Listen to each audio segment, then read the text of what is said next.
Your Sphinx cat has no fur. None. Not even a little.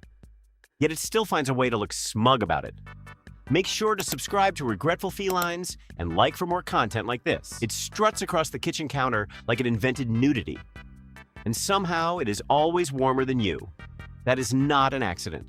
That is not a birth defect someone decided to keep. That confidence, that skin, that constant search for a heat source, every part of it was engineered on purpose, starting with one very unlucky litter in Toronto in 1966.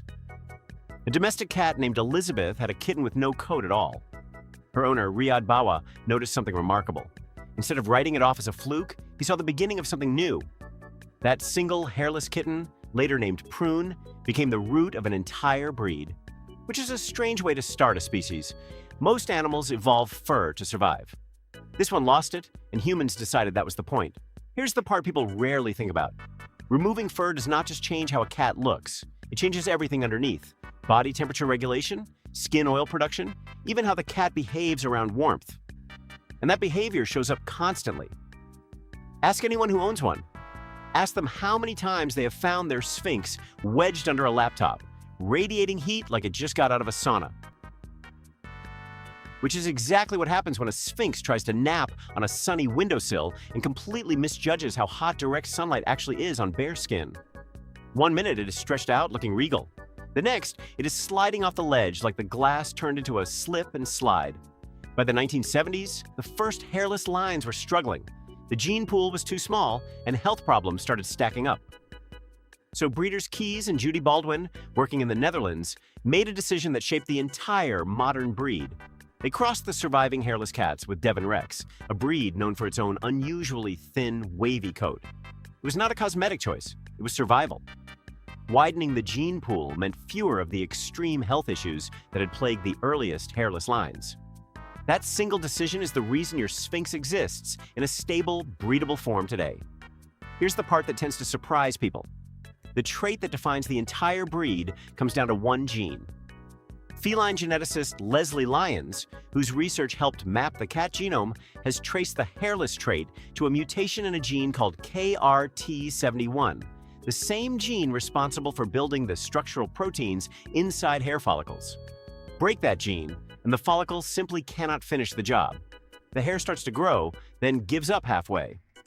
Most people assume the Sphinx is bald because its follicles never developed. That is not quite true.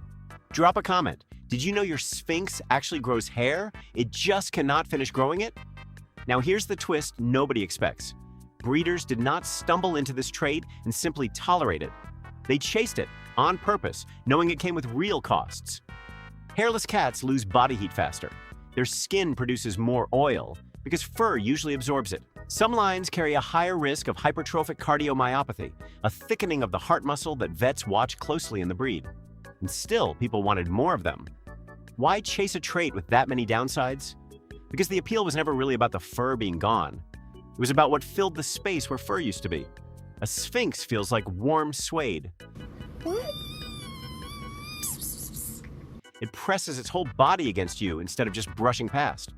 Historians studying human relationships with hairless animals point to a similar pattern going back centuries, from hairless dog breeds kept by the Aztecs for their heat to hairless cats prized specifically for that skin-to-skin closeness. Humans, it turns out, have wanted a warm, expressive, almost human-feeling companion animal for a very long time. The Sphinx just happens to be the version that showed up in a Toronto litter in 1966, which explains why your Sphinx will absolutely tunnel under 3 blankets, a bathrobe, and half a duvet just to get to your actual body heat, and still somehow end up flattened sideways like it lost consciousness mid-mission. That oil production problem never went away either. Without fur to absorb it, Sphinx skin gets genuinely greasy. Owners have to bathe them regularly, something almost no other cat breed tolerates.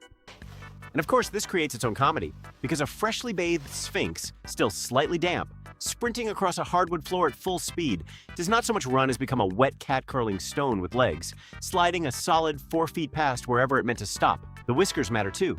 Many Sphinx cats have short, sparse, or curled whiskers, another side effect of that same follicle mutation. Whiskers are not decoration. Cats use them to judge distance and gaps in tight spaces. Take that sensory tool away, and depth perception around furniture gets noticeably worse. which is why a Sphinx attempting its usual confident leap onto a bookshelf will sometimes catch the very edge, hang there for a full second with a look of total betrayal, and drop straight down like the shelf physically moved. None of this stops them from acting like the most composed animal in the house. That contradiction is the entire personality. Bred for warmth-seeking, bred for skin-to-skin closeness, bred by accident into clumsier depth perception, and somehow still walking around like royalty. Which is exactly what makes it so satisfying when a Sphinx, mid-dramatic strut across the dinner table, catches its back leg on a placemat and face plants directly into a napkin holder without breaking eye contact with you the entire time. So the next time your Sphinx climbs onto your chest at 2 in the morning, presses its bare, warm body against your neck, and refuses to move, remember what you are actually looking at. Not a cat that lost its fur by chance. A cat built, gene by gene, decision by decision, litter by litter since 1966 to be exactly this warm, exactly this close, and exactly this confident about having absolutely nothing to hide.